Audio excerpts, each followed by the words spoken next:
అదరగొట్టే కారం రంగు రుచి ఆచి కారం పొడి. మాజీ మంత్రి పేర్ని నాని రెచ్చిపోయారు. మచిలీపట్నం పోలీస్ స్టేషన్లో సీఐతో వాగ్వాదానికి దిగారు మాజీ మంత్రి. ఇటీవల పేర్ని నాని నాయకత్వంలో మెడికల్ కాలేజ్ వద్ద వైసీపీ శ్రేణులు నిరసనకు దిగారు. అయితే అనుమతులు లేని నిరసనలో పాల్గొన్నారని పేర్ని నానితో సహా 400 మందికి 41A నోటీసులు ఇచ్చారు పోలీసులు. పోలీసుల నోటీసులకు సమాధానం ఇవ్వొద్దని వైసీపీ గ్రూపులో నగర అధ్యక్షులు మేకల సుబ్బన్న మెసేజ్ చేశారు. ఈ క్రమంలో కేసు విచారణలో భాగంగా సుబ్బన్నను స్టేషన్ కు పిలిపించి మాట్లాడారు పోలీసులు.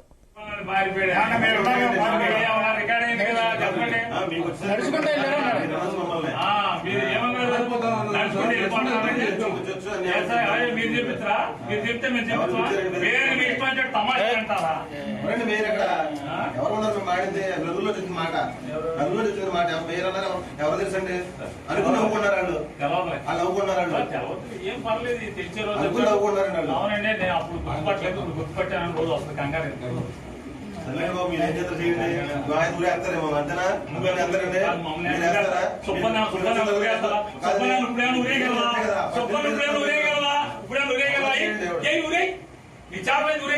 సుబ్బన్ నువ్వేం చేయగలవు ఏం ఊరేస్తావేంటి ఏం చేయగలవంట ఊరేగలవా వారం రోజులు సోమవారం దాకా జైల్లో పెడతారు అంత మీరు చేసేది ఏమన్నా సబ్ జైల్లో పెట్టగలరు అంత మీరు చేయగలిగేదా ఊరేస్తారా ఊరేసేస్తారు పేతోడు ఊరేసి మీరు ఈ పాటికి మొత్తం బందర్లో వైసీపీ ఊరేసేవాడు రాష్ట్రంలో ఉన్నది మీకు ఊరేసి అధికారం ఉంది అని కోర్టులేమో అనమంటే కనుక విషయం తెలుసుకున్న పేర్ని నాని కార్యకర్తలతో కలిసి పోలీస్ స్టేషన్ కు చేరుకుని హంగామా చేశారు. ఆర్పేట సీఐతో మాజీ మంత్రి వాగ్వాదానికి దిగారు. ఒకనొక సందర్భంలో పోలీసులతో అత్యంత దురుసుగా కూడా ప్రవర్తించారు. మచిలీపట్నం పోలీసులపై మాజీ మంత్రి తీవ్ర స్థాయిలో విమర్శలు గుప్పించారు. చట్టాలను పక్కన పెట్టి అధికార పార్టీ నేతలకు తొత్తులా వ్యవహరిస్తున్నారని ఆగ్రహం వ్యక్తం చేశారు. కొంతమంది పోలీసు అధికారుల తీరు పట్ల కానిస్టేబుల్ నలిగిపోతున్నారన్నారు. వైసీపీ పట్టణ అధ్యక్షులు మేకల సుబ్బన్న అక్రమ అరెస్టును పేర్ని నాని ఖండించారు. అక్రమ అరెస్టుపై పోలీసులను నిలదీశారు మాజీ మంత్రి.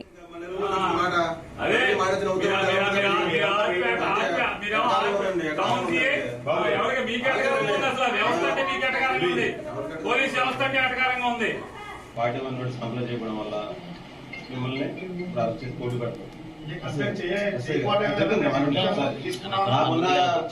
సార్ మాకున్నది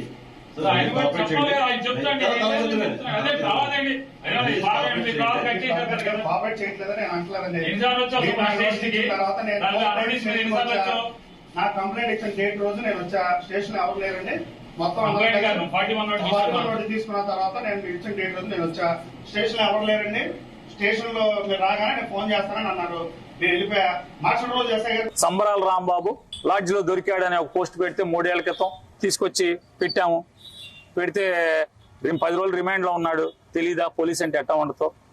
ఒక సోషల్ మీడియాలో 3 సంవత్సరాల క్రితం సంబరాల రాంబాబు లాడ్జ్ లో దొరికాడు పోలీసులకి అని చెప్పని 3 ఏళ్ల క్రితం ఒక పోస్ట్ పెడితే ఆ పోస్టును ఆధారం చేసుకుని కేసు పెట్టి 10 రోజులు రిమాండ్ లో పెట్టాం. పోలీసు ఎట్లా ఉంటుందో తెలీదా మీకు? అదొకటే కాదు, సిబిఐ ఎంక్వైరీ చేయమని చెప్పింది కోర్టులు. అది కూడా తెలుసుకోమని చెప్పాం. సిబిఐ ఎంక్వైరీ చేయమంది పోలీసుల్ని, సిబిఐ పోలీసుల మీద అది కూడా తెలుసుకోండి.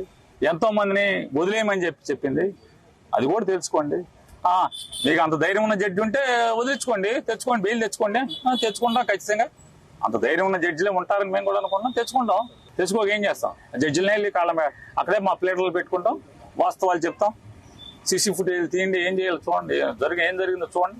సెప్టెంబర్ 20-21 నోటీస్ ఇచ్చిన కానించి వాళ్ళ దాకా ఎన్నిసార్లు వచ్చి ఉంటాడు? 4 సార్లు 5 సార్లు స్టేషన్కి వచ్చి వెళ్ళాడు. కాల్ డేటాలు తీసుకోండి కావాలంటే, సబ్ ఇన్స్పెక్టర్లు, స్టేషన్లో రైటర్లు, కానిస్టేబుల్స్, మా టౌన్ ప్రెసిడెంట్ వెళ్ళి చూసుకోండి. ఎన్ని కోర్టుకు చెప్పుకుంటాం. కాబట్టి ఈ మచిలీపట్నంలో కొల్లు రవీంద్ర మజా కోసం, కొల్లు రవీంద్రని ఖుషిగా ఉంచడం కోసం ఇక్కడ అధికారులు పనిచేయడం.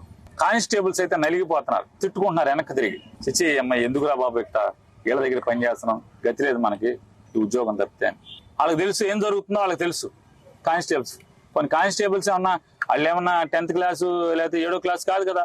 ఒకళ్ళు పోస్ట్ గ్రాడ్యుయేషన్ చదువుకుని వచ్చారు. అందరూ సాఫ్ట్వేర్ ఇంజనీర్ అంటే కంప్యూటర్ సైన్స్ ఇంజనీరింగ్ చేసుకొచ్చిన వాళ్ళు ఉన్నారు కానిస్టేబుల్స్. ఏం చేస్తాం, దురదృష్టం. అవకాశం రాక కానిస్టేబుల్స్కి ఉండిపోయారు. కానీ అంతరాత్మ చెబుద్ది కదా, అందరూ బాధపడుతున్నారు. ఏం చేస్తాం, ఇంత దుర్మార్గం నడుస్తుందని చెప్పాను. ఖచ్చితంగా ఫైట్ చేయడానికి సిద్ధంగా ఉన్నాం. న్యాయస్థానంలో వీళ్ళ మీద పోరాటం చేస్తాం. ఈ తప్పుడు కేసుల మీద, తప్పుడు అరెస్టుల మీద న్యాయస్థానంలో న్యాయం దొరుకుతుందని సంపూర్ణంగా విశ్వాసం వ్యక్తం చేస్తాం. మేము వస్తామయ్యా, ఇప్పటికీ చెప్తున్నాం వస్తామయ్యా అంటే కొంతవరకు నోటీసు ముద్దాయి లిస్ట్ ఎంతో ఇమ్మంటే ఇవ్వట్లేదు. చూడండి ఎంత విచిత్రం, ముద్దాయి లిస్ట్ ఎంతో. దీనికి సంబంధించి మరిన్ని అప్డేట్స్ మా ప్రతినిధి యశ్వంత్ అందిస్తారు. యశ్వంత్. రైట్, ఏదైతే ఎన్టీఆర్ ఇది కృష్ణా జిల్లాలోని మచిలీపట్నంలో మాజీ మంత్రి పేర్ని నాని కూడా పోలీస్ స్టేషన్ లో అయితే మాత్రం హంగామా సృష్టించారు. ఏదైతే గత కొన్ని రోజుల క్రితం జరిగినటువంటి ఏదైతే మెడికల్ కాలేజీలు సందర్శనగా వెళ్ళినటువంటి వైసీపీ కార్యకర్తలపై కూడా, అదేవిధంగా పేర్ని నానిపై కూడా మచిలీపట్నం పోలీసులు 400 మందిపై కూడా కేసు నమోదు చేశారు. దానికి కూడా విచారణకి రావాలంటూ కూడా A1 నోటీసులు అయితే మాత్రం అక్కడ ఉన్నటువంటి కార్యకర్తలకు అయితే చేశారు. ఈ కార్యకర్తలకు ఇచ్చినటువంటి నోటీసులపై కూడా నేడు విచారణకు రావాలని చెప్పేసి పోలీసులు ఇచ్చినటువంటి సమాచారం మేర ఎలాంటి విచారణకు వెళ్ళకూడదని చెప్పేసి అయితే కూడా ఏదైతే మచిలీపట్నం చెందినటువంటి వైసీపీ పట్టణ అధ్యక్షులు మేకల సుబ్బన్ అనే వ్యక్తి కూడా సోషల్ మీడియా గ్రూపుల్లో కూడా మీరు ఎలాంటి విచారణకు వెళ్ళడానికి వీల్లేదని చెప్పేసి కూడా గ్రూపుల్లో మెసేజ్ పెట్టకూడదు. ఆ మెసేజ్ కూడా ఇటైపు పోలీసుల దగ్గర చేరడం కూడా పోలీసులు కూడా ఇటు మేకల సుబ్బన్ అనే పోలీస్ స్టేషన్ పిలిపించి విచారణ చేపట్టారు. ఏదైతే అక్కడ 400 మందిపై కేసు పెట్టినటువంటి ఘటన కానివ్వచ్చు, అదేవిధంగా ఇవాళ సోషల్ మీడియాలో గ్రూప్ లో పోస్ట్ చేసిన పోస్ట్ పై కూడా ఆ పోలీస్ స్టేషన్ పిలిపించి సుబ్బన్ అయితే మాత్రం విచారణ చేపట్టారు. ఆ విచారణ చేస్తున్న సందర్భంలో కూడా ఏదైతే పోలీస్ స్టేషన్ సుబ్బన్ ఆ పోలీస్ స్టేషన్ పిలిపించారన్న సమాచారం మేరకు పేర్ని నాని అదేవిధంగా వైసీపీ కార్యకర్తలు కూడా పెద్ద ఎత్తున మచిలీపట్నంలోనే ఆ పోలీస్ స్టేషన్ కి అయితే చేరుకున్నారు. ఈ సందర్భంలోనే ఏదైతే స్టేషన్ లో ఉన్నటువంటి సిఐ అదేవిధంగా అక్కడ ఉన్నటువంటి మాజీ మంత్రి పేర్ని నాని మధ్య కూడా పెద్ద ఎత్తున అయితే మాత్రం వాగ్వాదం అయితే చోటు చేస్తుంది. ఏదైతే ఇంతమంది మీరు ఎలా నోటీసులు అందజేస్తారు, ఇది కోర్టులో ఉన్న అంశంపై కూడా మాకు ఎలా నోటీసులు ఇచ్చి ఆ స్టేషన్ పిలిపించి విచారణ చేస్తారని చెప్పేసి అయితే కూడా పేర్ని నాని అక్కడ ఉన్నటువంటి సిఐ అయితే వాగ్వాదం దిగా దాని వాళ్ళిద్దరి మధ్య కూడా కొంతసేపు అయితే మాత్రం పెద్ద ఎత్తున మాత్రం అయితే వాగ్వాదం అయితే చోటు చేస్తుంది. ఒక్కసారిగా స్టేషన్ లో ఉన్నటువంటి సిబ్బంది కానివచ్చు, అదేవిధంగా పోలీస్ స్టేషన్ లో ఉన్నటువంటి సామాన్య ఏదైతే పనుల మీద వచ్చినటువంటి ప్రజలు కూడా ఒక్కసారిగా భయాందోళనకు గురైన పరిస్థితి ఏర్పడింది. ఇటు మంత్రి అదేవిధంగా అటు పక్క సిఐ వీళ్ళిద్దరి మధ్య జరిగినటువంటి సంభాషణ సుమారు పావుగంట నుంచి అర్ధగంట పైగా జరిగినటువంటి వాగ్వాదాలు నువ్వెంత అంటే నువ్వెంత అనే విధంగా కూడా అక్కడ ఒక ఉత్కంఠ పదంగా అయితే మాత్రం ఈ సమావేశం ఈ వాగ్వాదాలు అయితే చోటు చేసుకున్నాయి. దీంతో కూడా అక్కడ ఉన్నటువంటి ఒక్కసారిగా పోలీస్ స్టేషన్ సంబంధించినటువంటి వారందరూ కూడా ఒక్కసారిగా అయితే మాత్రం ఆశ్చర్యానికి గురైన పరిస్థితి ఉంది.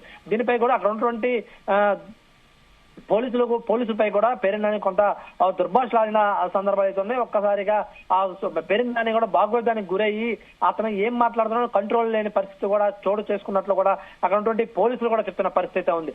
ఏదైతే పోలీసులు ప్రధానంగా పేర్ని నాని పోలీసులపై ఆరోపిస్తున్న విధానాలు చూసుకునేది మాత్రం పోలీసులు కేవలం టీడీపీకి తొత్తుల్లాగా వివరిస్తున్నారు, ప్రభుత్వానికి తల వంచి పనిచేస్తున్నారు, ఎలాంటి చట్టపరంగా కాకుండా ఇష్టాసారంగా వ్యవహరిస్తున్నారని చెప్పేసి కూడా పేర్ని నాని మాట్లాడిన సందర్భం కూడా, అంటే అక్కడ జరిగిన సందర్భం మొత్తం ఏదైతే ఉందో దాని సంబంధం కూడా ఆ స్టేషన్ బయటకు వచ్చి కూడా ప్రెస్ మీట్ అయితే పెట్టారు. ఆ ప్రెస్ మీట్ లో కూడా ఆ పోలీసులపై అయితే మాత్రం తీవ్రమైన వ్యాఖ్యలు చేశారు. కేవలం పోలీసు వ్యవస్థ కూటమి టీడీపీ నాయకులకే ఒత్తాసు పలుకుతూ చేస్తుంది, ఎలాంటి చట్టపరంగా చర్యలు తీసుకోకపోవడం కాక ఒక రెడ్ బుక్ రాజ్యాంగం అదేవిధంగా చంద్రబాబు రాజ్యాంగం నడిపిస్తూ ఇక్కడ పోలీసు వ్యవస్థ నడుస్తుందని చెప్పేసి అయితే మాత్రం కూడా పేర్ని నాని వ్యాఖ్యానించిన పరిస్థితి ఉంది. అదేవిధంగా కూడా ఏదైతే 400 పై కూడా నోటీసులు A1 నోటీసులు ఇచ్చి స్టేషన్ పిలిపించి ఇలా విచారణ చేసే అర్హత ఎట్లా విచారణ చేస్తారని చెప్పేసి కూడా ఆ పోలీసులతో కూడా పేర్ని నాని అయితే వాదించిన పరిస్థితి ఉంది. అక్కడ ఒక్కసారిగా ఇటు వైసీపీ సంబంధించిన కార్యకర్తలు కావచ్చు అదేవిధంగా నాయకులు కూడా స్టేషన్ కి పెద్ద ఎత్తున రావడంతో పాటు ఇక్కడ ఏదైతే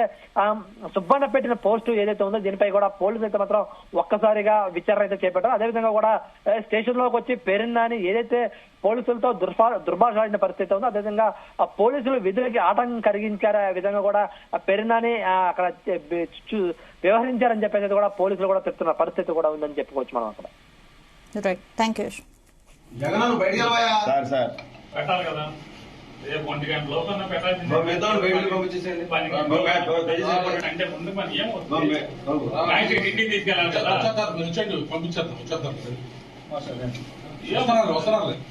చెప్పండి ఏముంది సుబ్బన భయపడేవాడు చేసుకున్నాం ఏముంది ఇబ్బంది సోనాడు హైకోర్టు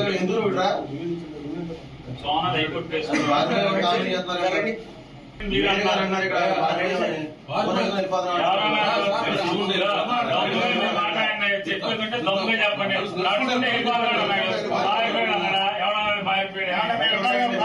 ఎవరైనా చెప్పండి. నడుచుకుంటూ వెళ్ళారా అన్నాడు. మమ్మల్ని మీరు ఏమన్నారు? నడుచుకుంటూ వెళ్ళిపోతామని చెప్పు. పేరు మీ ఇష్టం వచ్చి తమాషాలు అంటారా? ఎవరండి పేరు ఎక్కడ? అందులో వచ్చింది మాట, అందులో వచ్చింది మాట. పేరు అందరూ ఎవరు తెలుసండి? అనుకుని నవ్వుకున్నారు వాళ్ళు, తెలవలే. వాళ్ళు నవ్వుకున్నారు వాళ్ళు. తెలవదు. ఏం పర్లేదు, తెలిసి గుమగుమల వంటలే వంటలే తెరకొట్టే కారం రంగు రుచి ఆచి కారం పొడి.